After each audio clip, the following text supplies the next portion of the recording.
Oke, assalamualaikum Bu Umi. Maaf Bu, sudah direkam belum? Sudah, Halo Bu. Oh sudah, ya baleni lah sudah gitu. itu. Yes. Oke, Ya, sudah di apa itu sudah muncul merah itu. Oke. ya, ya. Assalamualaikum Bu Umi. Waalaikumsalam Bu. Ye. Bagaimana Waalaikumsalam. kabarnya? Sehat-sehat Bu Umi? Alhamdulillah sehat Bu. Oke. Gimana Bu Ani? Juga sehat kan? Alhamdulillah sehat-sehat. Eh, Bu Umi kemarin itu eh, menghubungi saya. Katanya kita nanti kalau ada waktu mungkin bisa di Kucing. Seperti itu. Bu Umi Iya, ini ingin memperbincangkan tentang kompetensi guru. Ngoten Bu? iya, iya Bu. Oke, jadi mungkin Bu Umi sekarang ada waktu longgar, nggih, sedikit mungkin dari percakapan ini.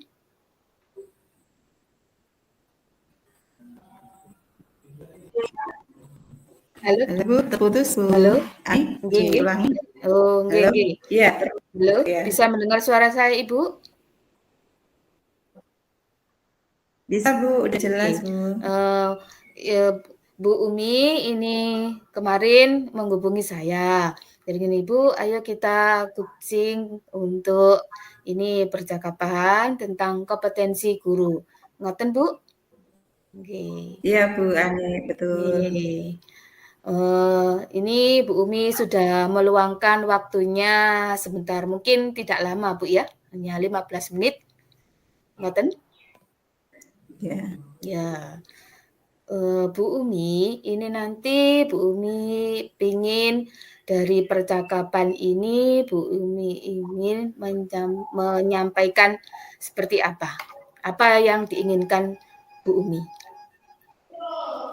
Iya Bu Ani, jadi begini ya, terkait dengan perubahan kurikulum dan perubahan dari Perdirjen tentang kompetensi guru, kapan hari itu saya mengikuti uji kompetensi guru ya Bu ya.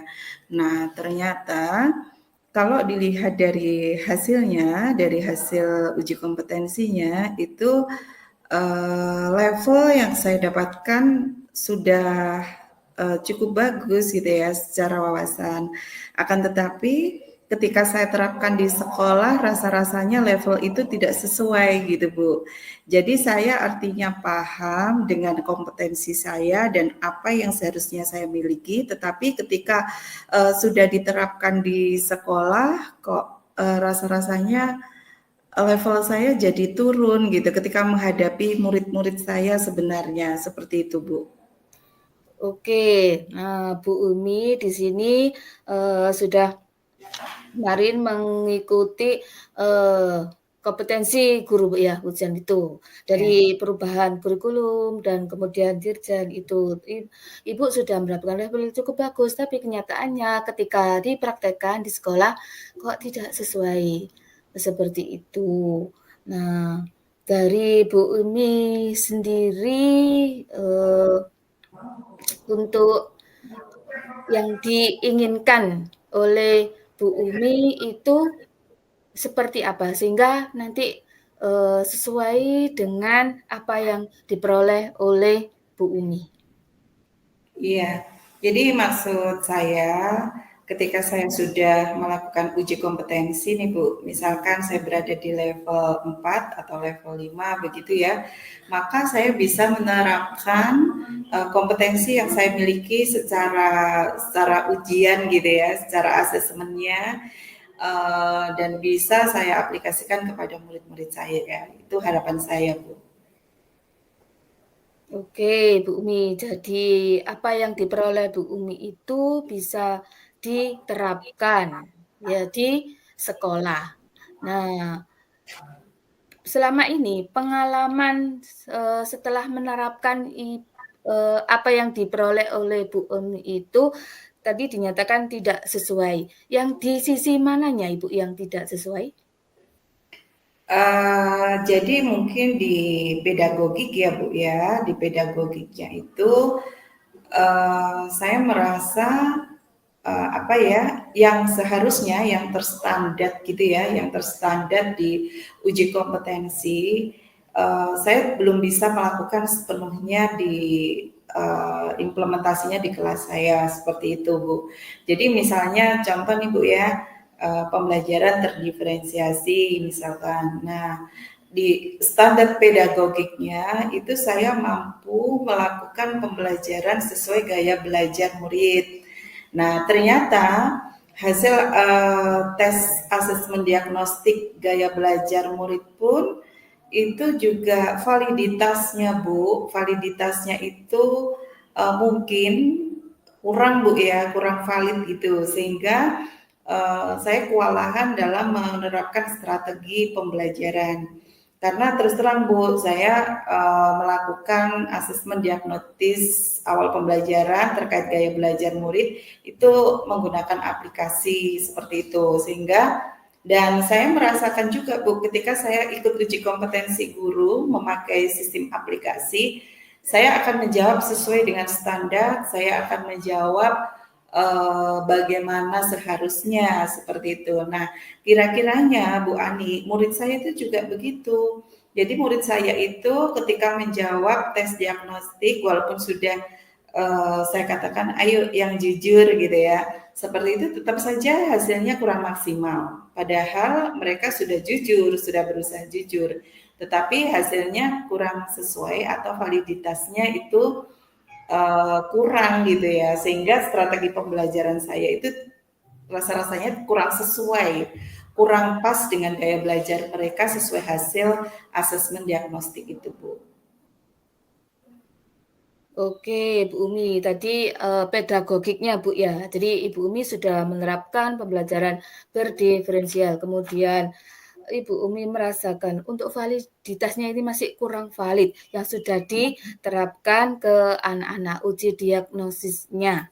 Nah, eee, selama ini Ibu pernah, melakukan tes diagnosis yang, seperti yang Ibu lakukan ini atau beda, Ibu? Selama ini sama Bu, memakai aplikasi Aku Pintar itu. Jadi memang belum ini sih Bu, belum membuat sendiri gitu ya, yang lebih related dengan uh, kebutuhan murid gitu ya, seperti itu. Atau bukan gaya belajar, tapi pembelajaran berdiferensiasi saya itu kadangkala dari kondisi fisik murid. Contohnya saja, mereka saya tanya dulu, apakah kalian sudah sarapan gitu ya? Ada Ya. yang belum, ada yang sudah. Maka yang sudah sarapan itu saya rekomendasikan untuk melanjutkan proyeknya seperti itu, karena harus memakai butuh energi banyak seperti itu. Nah, bagi yang mereka yang belum sarapan, mungkin proyeknya itu yang ringan-ringan seperti menyiram, kemudian mengamati gitu aja Bu. Tapi untuk yang proyek yang lebih menantang itu untuk anak-anak yang ini Bu, apa yang sudah sarapan gitu ya, sudah baterainya sudah dicas dengan sarapan tadi itu. Nah, cuma ya Oke. kadangkala sih Bu Ani, kadangkala saya merasa antara uji kompetensi saya, hasil uji kompetensi dengan implementasi di kelas itu ini sih apa terjadi kesenjangan, ada gap gitu ya. Ternyata nggak seperti ini gitu ya. Kenyataannya di lapangan kok nggak seperti ini gitu. Nah sampai sejauh ini Bu Ani saya belum bisa menemukan solusi nih, sehingga saya minta bantuan Bu Ani bagaimana mencari solusi itu gitu. Oke, jadi Ibu sudah menerapkan aplikasi itu, ya. Jadi hampir sama dengan, yang sudah pernah Ibu Umi lakukan. Kemudian, dari situ Ibu memperoleh data, sehingga projeknya, kemudian Ibu simpulkan ternyata tetap, tidak sesuai dengan kenyataan yang, ada. Nah, dari yang sudah Ibu coba itu, mungkin dari sisi lain misalnya kalau anak itu tadi untuk yang perlakuan yang sudah sarapan tadi dengan yang belum sarapan. Di aplikasi itu apakah ada tindak lanjutnya, Ibu? Jadi misalnya ibumu pingin kalau misalnya ini yang anak yang sudah sarapan, kemudian saya perlakukan lagi atau antara anak yang sudah sarapan dengan anak yang belum sarapan ini perlakuannya sama? Mungkin itu bisa jadi pertimbangan Ibu Umi? Iya, betul ya Bu ya. Jadi mungkin saya akan menggunakan ini ya Bu Ani, dua cara untuk Iya. memvalidasi ini apa kebutuhan belajar murid yang bagaimana gitu sehingga bisa menentukan strategi sehingga asesmen diagnostik awal pembelajaran itu tidak hanya secara kognitif aja tapi juga non kognitif seperti itu. Jadi tidak hanya pakai aplikasi tetapi juga memakai diagnosis yang non kognitif seperti itu. Jadi seperti menanyakan apakah sudah sarapan, apakah tadi di jalan ada masalah seperti itu, apakah kenapa sampai sedikit terlambat seperti itu ya Bu Ani. Jadi Iya. kalau menurut saya memang sebaiknya itu Bu ya ditanyakan dari banyak sudut pandang sehingga tidak hanya mengandalkan di aplikasi Aku Pintar aja, tetapi juga ke sudut pandang yang lain seperti itu sih Bu. Oke, jadi Bu Umi ini tadi sudah melakukan aplikasi, kemudian Ibu Umi sudah ini nanti melakukan mencoba untuk cara yang berikutnya, jadi melakukan asesmen non kognitif sama secara kognitif. Jadi ditanya latar belakangnya bagaimana itu untuk kedepannya seperti itu, Bu? Iya, iya, Ya, iya oke. betul. Ya, Kira-kira Ibu bisa melaksanakan untuk cara-cara ini mulai kapan, Ibu? iya mungkin akan saya awali untuk pertemuan yang akan datang Bu ya, karena ini hari Senin, mungkin jam saya karena ada di hari Rabu nanti akan saya terapkan di hari Rabu Bu Ani. Untuk ini Ibu akan melaksanakannya hari Rabu minggu depan, begitu, Bu? Minggu ini Bu, Rabu Oh, minggu Rabu ini. nanti. Oke, Iya. minggu ini. Nah, untuk melaksanakan atau menerapkan ini, eee, apa perlu teman atau orang lain atau mungkin, apa saja yang diperlukan untuk membantu pelaksanaannya dari, metode yang diterapkan Ibu? Iya Bu Ani, sepertinya saya butuh bantuan wali kelas, butuh Di bantuan kelas, oke. kemudian butuh ini Bu, apa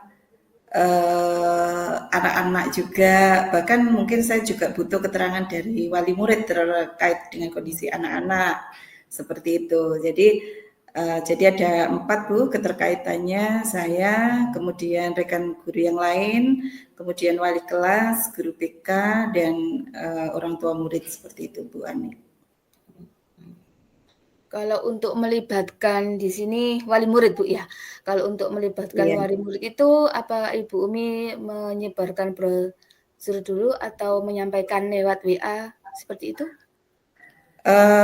Jadi saya WA, misalkan nih Bu ya, Ya, misalnya anaknya ketika jam saya gitu ya, jam ya. saya kurang kurang sesuai dengan harapan saya, padahal saya sudah memperlakukan sesuai dengan apa istilahnya teori pedagogiknya udah masuk Bu ya. Mhm. Nah itu berarti ada faktor lain. Kalau di sekolah sudah tidak ada masalah, kemudian anaknya misalkan sudah bilang jujur gitu ya, oh kemarin saya habis bertengkar dengan ibu saya gitu, tapi dia nggak mau ngomong, mungkin itu salah satunya bisa saya komunikasikan dengan orang tuanya. Nah karena jaraknya jauh Bu, rumah Iya. orang tua murid itu, maka saya terbiasa dengan WA, di WA saja. Oke.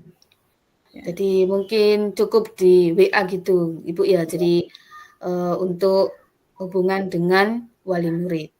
Iya. Oke, apakah juga perlu melibatkan kepala sekolah, Ibu? Tidak Bu, sudah cukup itu aja. Oh, ya, jadi wali murid, kemudian anak-anak, kemudian wali kelas, guru BK, rekan sejawat, itu yang, Ya, dilibatkan sini. Oke, ya. dari percakapan ini tadi, apa yang Ibu Umi dapatkan dari yang disampaikan tadi?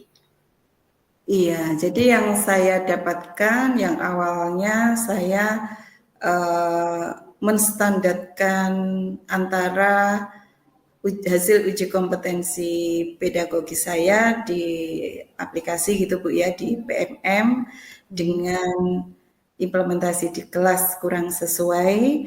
Dengan adanya percakapan ini saya jadi tahu nanti saya akan menggunakan berbagai sudut pandang atau berbagai cara untuk mencapai standar yang sudah ada secara pedagogik gitu ya, sehingga menurut saya antara hasil uji kompetensi pedagogi saya dengan implementasi di kelas itu sesuai seperti itu Bu. Oke, jadi Ibu mencoba berbagai cara untuk mengimplementasikan yang di BMM dengan, di kelas. Semoga nanti, bisa diterapkan dengan mudah dan lancar, Ibu. Terima kasih sudah berbagi ilmu. Sama-sama. Assalamualaikum. Waalaikumsalam. Oke, sekarang berapa menit Ibu tadi? Sudah? Eh, Tadi berapa, iya, Bu? 10 menit ya Bu ya. Enggak, tadi saya lupa. Mulainya tadi jam berapa juga lupa. Iya. Tidak apa-apa Bu, mau sudah waktu tidak bisa berputar. 15 menit aja Bu ya nanti ya. Iya, 15 menit. Nggih. Gimana Bu permasalahan bisa dimulai Bu? Oke, ini nanti permasalahannya yaitu Bu, anak apa, kalau sekarang itu anak sulit untuk diajak sholat zuhur itu loh Bu. Apa ya, kesadarannya, Oh, ya, belum kesadaran, ya, tentang kesadaran.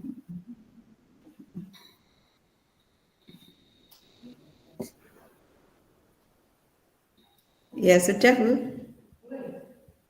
Bu, Oke, Bu Ani sudah siap? Bisa dimulai? bisa Oke. bisa.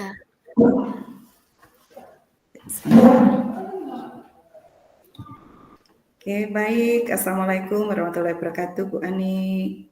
Waalaikumsalam warahmatullahi wabarakatuh, Bu Umi. Ya, gimana kabarnya hari ini, Bu Ani? Alhamdulillah sehat-sehat, lancar semuanya. Ya, kelihatannya Bu Ani sedang bahagia ya hari ini. Iya betul, bahagia sekali karena kemarin itu saya bisa ketemu dengan putri saya, terus tadi ketemu sama anak-anak, bapak ibu guru semuanya, lega gitu. Gitu ya. Luar biasa sekali. Bu Ani hari ini lagi di mana ini Bu? Di sekolah atau di rumah? Saya, sekarang di rumah, karena tadi PAS, jadi jam 11:30 itu, sudah selesai. Terus di sana itu kan termasuk dataran tinggi, jadi kalau agak siang sedikit itu hujan, mendung itu sudah di atas, makanya saya keburu cepat pulang, karena kalau sudah mendung, hujan, langsung lampu padam, seperti itu. Iya. Bu Ani, mohon maaf, ini saya mengganggu waktunya ya. Mungkin kita bisa bercakap-cakap ya, Bu Ani ya. Bu Iya. Ani, apakah sekarang dalam kondisi nyaman untuk tempat percakapan kita? Alhamdulillah Ibu, ini saya sudah kondisi nyaman, santai, rileks, seperti itu. Terima kasih Bu Ani. Mmm, Bu Ani, ini uh, mau menyampaikan apa nih Bu terkait dengan aktivitas Bu Ani di sekolah? Mungkin nanti bisa kita cari benang merahnya atau solusinya dari Bu Ani sendiri seperti itu. Silakan Bu. Ya, selama ini saya mengajar itu tidak hanya mengajar saja. Jadi saya juga mendidik anak-anak, terutama karakternya. Nah, sesuai dengan visi sekolah, di situ ada religius, kreatif, inovatif, berbudaya, lingkungan. Nah, semuanya itu kan harus kita wujudkan visi itu. Tapi kenyataannya ketika sholat duhur itu kan kita semuanya kan di sekolah, itu kita semuanya sholat berjamaah. Saya itu setiap sholat duhur lewat di kelas anak-anak, terutama yang anak saya sendiri sebagai wali kelas.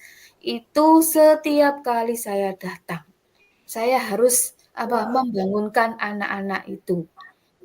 Dia masih belum sadar kalau ini adalah kewajiban. Ayo sholat, sholat berjamaah. Jadi hampir tiap hari waktu sekolah saya obrak-obrak anak-anak, terutama yang laki-laki. Padahal jarak musola itu di depan kelas, hanya melangkah satu langkah saja itu sudah sampai musola. Tapi kenapa kok kesadarannya itu masih belum muncul? Ini yang menjadi pikiran saya. Apa yang saya harus lakukan untuk anak-anak ini? Seperti itu. Iya, iya Bu Ani. Apakah sudah pernah ditanyakan Bu Ani terkait dengan sebab kenapa murid-murid Bu Ani seperti itu? Eee, saya sudah, mencoba mendekati. Jadi setiap kali saya bangunkan, itu saya ajak berbicara, "Ayo Nak sholat, ayo Nak sholat." Kadang saya bangun bangun bangun bangun, seperti itu. Kadang temannya yang, saya suruh bangunkan. Kemudian saya tanya, eee, dia jawab gini, "Bentar Bu, gini masih ada waktu, sebentar Bu, masih ada waktu." Saya, bergegas ke musola, supaya apa? Supaya dia, setidaknya tahu kalau gurunya ini sholat berjamaah, maka dia akan menuruti saya, sampai saya selesai. Bahkan itu sampai saya masuk kelas, ke kelas sebelahnya, itu masih saja belum, alasannya, "Bentar." Jawaban bentar, sebentar itu mudah diucapkan anak-anak. Seperti itu, Bu. Gitu ya. Jadi Bu Ani saat itu sudah menanyakan kenapa anak-anak seperti itu ya Bu ya, dan Iya, selalu jawabannya selalu sebentar, sebentar dan tidak ada jawaban yang jelas dari anak-anak ya Bu ya. Mungkin Bu Ani pernah menanyakan ke satu anak atau ke temannya, kan tidak semuanya ya Bu Ani ya yang seperti itu, iya. mestinya ada yang ini ya, barangkali Bu Ani sudah pernah menanyakan hal tersebut ke murid yang lain atau bagaimana, atau minta bantuan temannya seperti itu, gimana Bu Ani? Pernah saya itu minta bantuan ke teman yang lain, ini terutama cewek itu, Bu. Kalau cewek itu rata-rata sudah bergegas, "Kenapa teman, yang laki-laki sampean itu kok sulit, untuk diajak?" Gitu. Katanya gini, Bu, "Masih ramai, di musola itu masih banyak anak-anak," gitu. Dia itu sholatnya itu nunggu nanti sepi, jam 1:30 atau nanti mepet-mepet itu waktu sholat asar. Oh, seperti itu jawabannya. Jadi, mungkin dia menghindari antrian atau rame itu.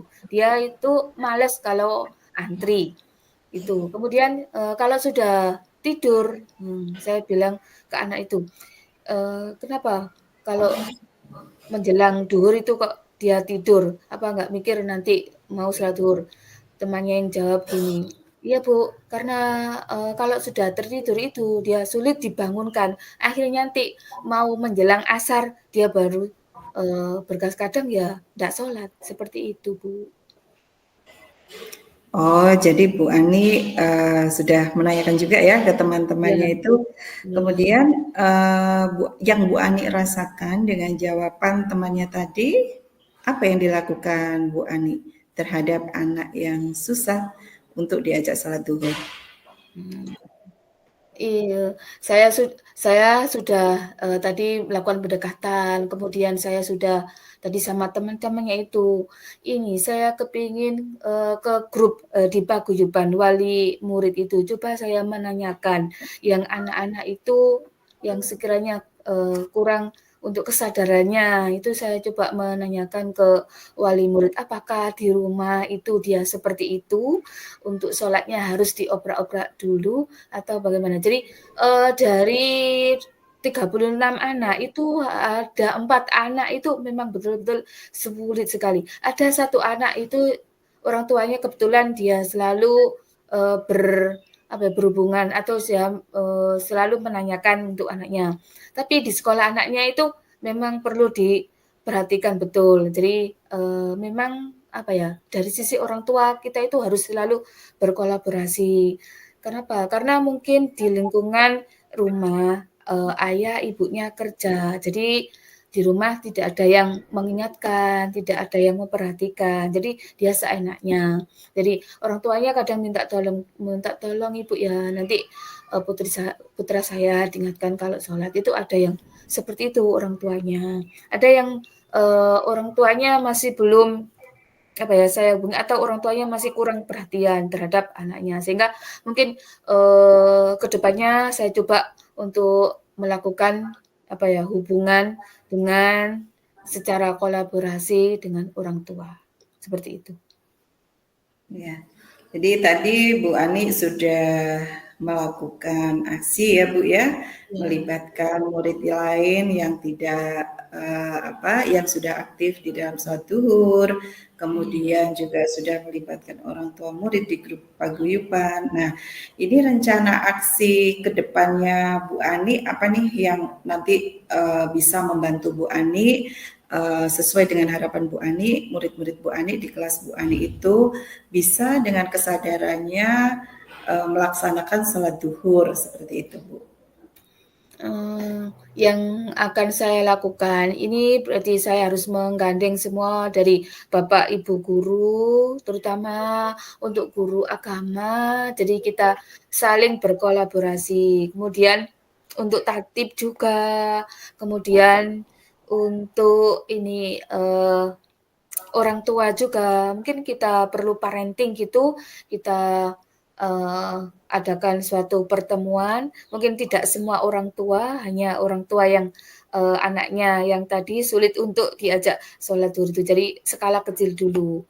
Kemudian, kita saling berkolaborasi dengan semua warga sekolah. Jadi untuk kedepannya supaya anak-anak ini, sadar dengan sendirinya, tidak harus diobrak-obrak. Setiap kali sholat gurunya obrak-obrak. Nah itu kan bukan dari hati nuraninya sendiri. Jangan sampai selamanya itu anak-anak itu seperti ini. Jadi, muncul kesadaran dalam dirinya sendiri bahwa sholat itu adalah kewajiban sebagai tiang agama. Itu sebagai, nanti kalau kalian sukses berarti satu ini tidak boleh ditinggalkan, seperti itu. Nah, jadi nanti Bu Ani akan melaksanakan rencana aksi Bu Ani ini mulai kapan nih Bu Ani?